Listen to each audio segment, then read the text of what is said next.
Now, it's necessary for me to say that I don't practice Ifa religion and I don't patronize Babalawos.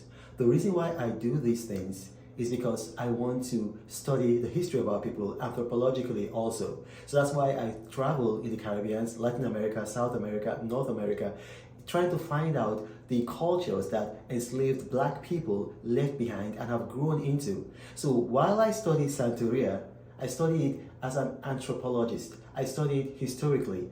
I don't study it because I want to practice it. Now, I say this because it's very important. A lot of people probably look up to me and I don't want them to patronize Babalawos or practice Ifa religion if that's not what they do. I believe in Yeshua HaMashiach, whom some people know as Jesus Christ, and I believe that's the only way to salvation because that's what scripture tells me and I believe scripture. However, what I'll tell you is this: Ifa means divination, and you see also divination in scripture. Exodus 28:30 in the Old Testament and also in the New Testament, Acts chapter 1 verse 26. So the reason why I did this is just for academic and anthropological purposes. So watch this video and then take the needed lessons. Thank you for watching and may God bless you.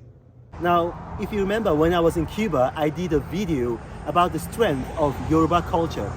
I told you guys, in Cuba you have a number of Yorubas. You got a lot of Yorubas, but they don't call themselves Yorubas, they call themselves Oruba. So the Y is silent. And that in Cuba, both black and white, they do Ifa, and then they consult Babalawos. So they have a religion, they call it Santeria. Santeria is a mixture of Catholicism with Ifa Yoruba traditional religion. And so they came up with Santeria. As a matter of fact, saints in Santeria are called Orishas. I know what Orishas are in Yoruba Ifa tradition. Now, it is a very, very big thing also in Brazil. In Brazil, in fact, it's bigger in Brazil because what a lot of people don't know, and it's going to shock you, there are more Yoruba people in Brazil than in Nigeria. Yeah, that's just a huge shock. There are over 100 million black folk in Brazil, and most of them are of Yoruba origin. Now, I'm in Florida. I'm in a town called Daytona Beach. And I just want you guys to see something here. Now, this is popular. A lot of the white folk come here. It's popular. And this guy is not a Nigerian at all. He's not a Nigerian. He's a white guy. As a matter of fact, we just spoke to him. And his name is Uriel. That was his name, right? Yeah. Uriel. I mean, a white guy called Uriel. But guess what he does? Look at this. Look at this. He is a Babalawo. You see that? A Babalawo. Babalawo. You see? He's from Cuba by Babalawo. So you see what they do? They do readings, consultations. They do like, you see, like they put it in Spanish. Because, you know, a lot of people from Latin America, they speak either Spanish mostly or some of them speak Portuguese, which is similar to Spanish. So you see? Now, you see, it's meant to be an Orisha. They've turned, you know, like, a lot of people like, I mean, this is wrong, you know, but that's what Santeria is. So you see that now, you see, and then look at that. That's a black Madonna, of which the original Madonna was actually black. But look at that, a black Madonna with a white baby Jesus. And look at that. Colors today. La Menos Hoy. Readings Consulta by Babalawo. You could just imagine that. There's more here. Look at that. You see? Look at that. So now this guy is black, but the guy here, Uriel, is actually white. You know? Let's look at that. I mean, look at this. So look at that. Botanica San Cristobal. You see all of that? It's just the strength of Yoruba culture, you know, that they were able to keep their culture. I mean, some of you saw when I went to various Caribbean islands, you know, it's basically the Yorubas were among probably the only enslaved people in the Caribbean and in the Americas that kept their culture. Almost all others lost their culture. But in Tobago, when I went to Tobago, there are people of Efik and Igbo origin.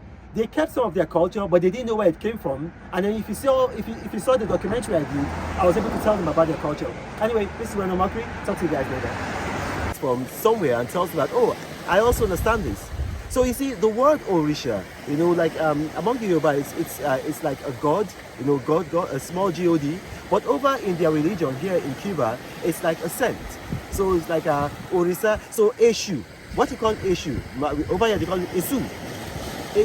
we know Eshu as devil, but to them, Eshu is something good that, like, they worship. It brings them luck, it brings them blessings.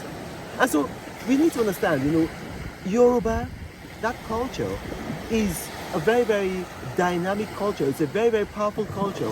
It's all around the Caribbean. It's all around Latin America, North and South America, and then the Caribbean, that we need to unify these people with Nigeria. So a lot of them can come and visit Nigeria. It's going to help tourism. It's going to help promote, Afro-Caribbean, Afro-Latino relationship. Now, watch this video of somebody who speaks Yoruba, or rather her mother speaks Yoruba. The guy, the white guy who speaks Yoruba, he was camera shy, he didn't want to talk. Now, just watch this video.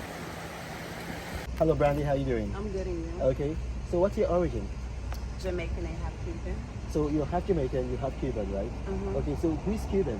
My mom. Your mom. Mm-hmm. What language does your mom speak? Arabic and English, and she also knows Creole. Okay, so Yoruba?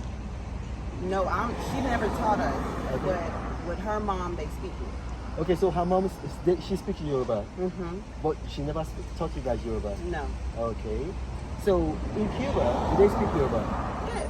They speak Yoruba? Mm-hmm. They're taught it in school. They teach it in school in Cuba? Yes. So are you surprised to hear that it's an African language? No. Did you know it was an African language? Yeah, most everything is originated from From Africa? Okay. So where do they speak Yoruba in Africa? You have an idea? Ghana. No, not Ghana. No. I'm not sure. It's spoken in a country called Nigeria. That's where they speak. Okay. That's where they speak Yoruba. My mom's married. Okay, now Woody, you know the music, calypso music. Calypso music, yeah. Where did it originate from? Calypso, it's originally from Tobago. Okay, so was it called calypso? What was it called? Calypso. Kaiso. Calypso. Kaiso. Yeah. Calypso. Kaiso, not Kaiso. calypso. Not So calypso. okay, so it was like maybe like the white folks that couldn't pronounce Yeah, Kaiso. they couldn't pronounce it good. Oh, so they couldn't pronounce Kaiso, so they Yeah. called it calypso. Calypso, yeah. Okay, so what does Kaiso mean? It means moving forward.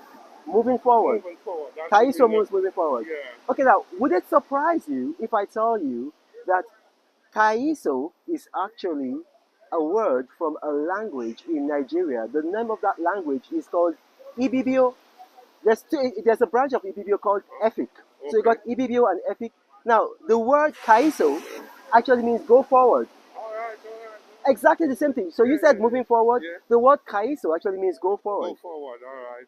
So what happened is like the slaves were brought from that part of Nigeria here. Yeah. And so you have that word Kaiso and you're saying go forward. All right. That's the origin. That's it. Yeah. Okay, now let me ask you. Yesterday you took me to a witchcraft tree, which is the tallest tree in Tobago. Yeah. Okay, now what's the Tobagan word for witchcraft? Well, we call it Obia. Obia. Yeah, Obia. Obia. Yeah. So that Obeah. Yeah. Obia. Yeah. Obia. Obia. Would it surprise you if I tell you that this same language, right? So the word for witchcraft or witch doctor is actually Abia. Abia. So it's an Abia. Like for instance, you say Abia Ibok, a juju man, a witch doctor man. Yeah. Abia Ibok. Yeah. And then it comes from that same language, Ibibio and Efik, as well as a language called Igbo. Igbo. So in Igbo, it's called Dibia. Dibia. They actually pronounce it Dibia. And then in Efik and Ibibio, it's called Abia. So I'm going to tell you, Igbo and Ibibio are similar languages. They are not the same. But Reno travels all around the world. I hope you get inspired about what you see. Apostle of greatness, Reno is a master. Only one man against the whole world in large. Fighting with the monsters. Poverty I can't stand. That's why Reno is